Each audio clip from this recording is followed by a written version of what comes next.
Dial it back, tone it down, let's get vulnerable.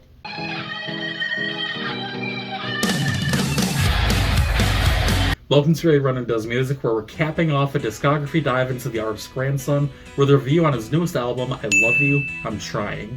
I've written reviews for all three of the Modern Tragedy EPs and his first album, Death of an Optimist, and I was beyond ready for this album after the journey through all of his self-exploration and outward rebellion. What awaited me on this album, though, is perhaps the biggest surprise I could have gotten. A complete tone switch overall, and almost an entirely different person, almost devoid of the former Persona X, among so many other different identification and personification elements. So, let's look at it together now. If you're looking for something familiar on the album, I can hit that vibe first with the track Something to Hide, which has a lot of the instrumental and lyrical sameness with older tracks, but touches on more personal topics, as is the overarching theme of the album at large here. This is a track about family secrets and being the peacemaker, how it feels being that person in a group of hidden priorities, like his family, The lyrical delivery here is the epitome of hypnotizing, and I found myself pausing and rewinding to hear how the certain beats hit. It's a long night recording ahead, you're gonna notice a lot of this shirt.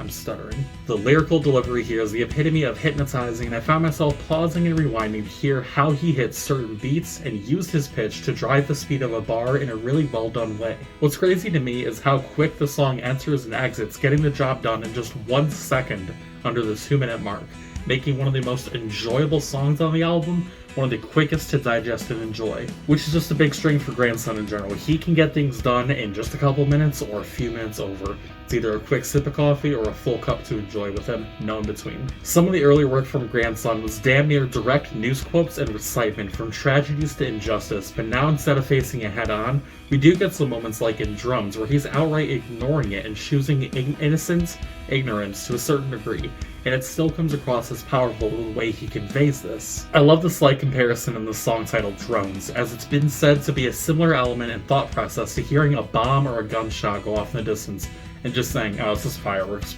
don't worry about it. This echoes, that doesn't, just ignore it, don't worry about it. Or something to that effect. He goes on to rap about having gone too far to give up in the midst of this sort of war zone, and it comes off as effortlessly optimistic despite these explosive fireflies and objects in the sky casting down shadows. As much as it is blissful ignorance, you can still get that tinge of him wanting to care, that tinge of him saying, I should fucking do something about this, but why should I? It's just drones. Just ignore it. There are a lot of interesting elements at play on the album, such as in the mid-album song When the Bomb Goes, that has subject matter mostly focusing on the inevitable rebuild that comes after an explosion, a negative happening, when the bomb goes off. Woo! It goes into the overall album themes of not just rebuilding, but rehabbing in a way. Life comes in cycles, and a lot of cycles repeat and come back again in differently sized waves, and with oftentimes different results and consequences. Beyond the themes and lyricism, I love the instrumental beats here on the song that feel like a sort of distorted siren, ringing out through a battle, giving off a really climactic vibe, which is ironic considering the song's subject matter. It's gonna happen again. Gotta rehab and rebuild, no matter how pointless it seems in the end. It's not just When the Bomb Goes that tackles themes of repetitivity, with it not just being a sort of underrated element of the overall album concept, but coming up without being directly said in the lyrics of Eulogy. Grandson touches on this generation essentially being the subject of some never-ending experiment, a never-ending cycle once again, and you see a lot of similarity from When the Bomb Goes to this song throughout it. Do we exist without the internet? Are we falling? All of that comes up. He says point blank, we're going down, I hope we land feet first, landing more into the cycle of repetition. It's gonna happen again, I hope this time we land on our feet. I hope this time there's a positivity to it.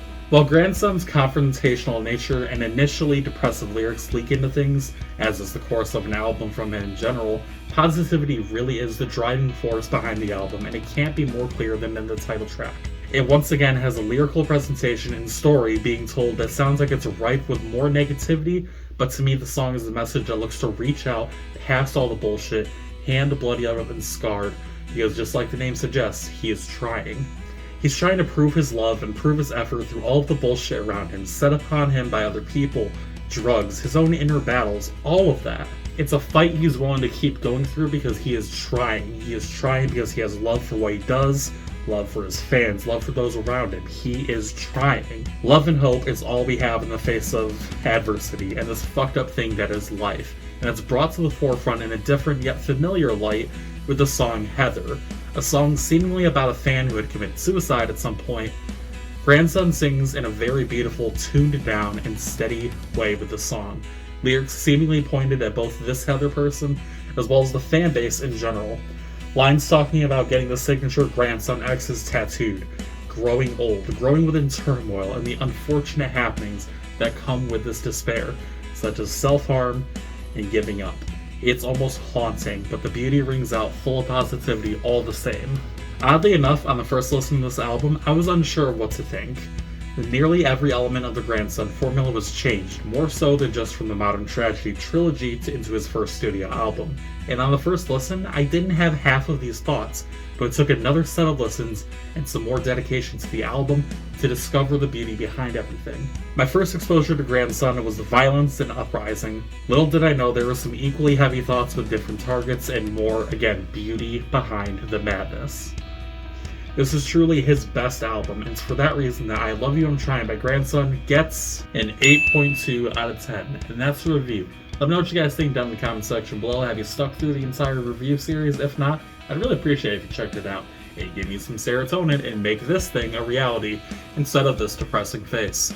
So, hope you're having a good day, hope you're staying hydrated. I'll see you next time.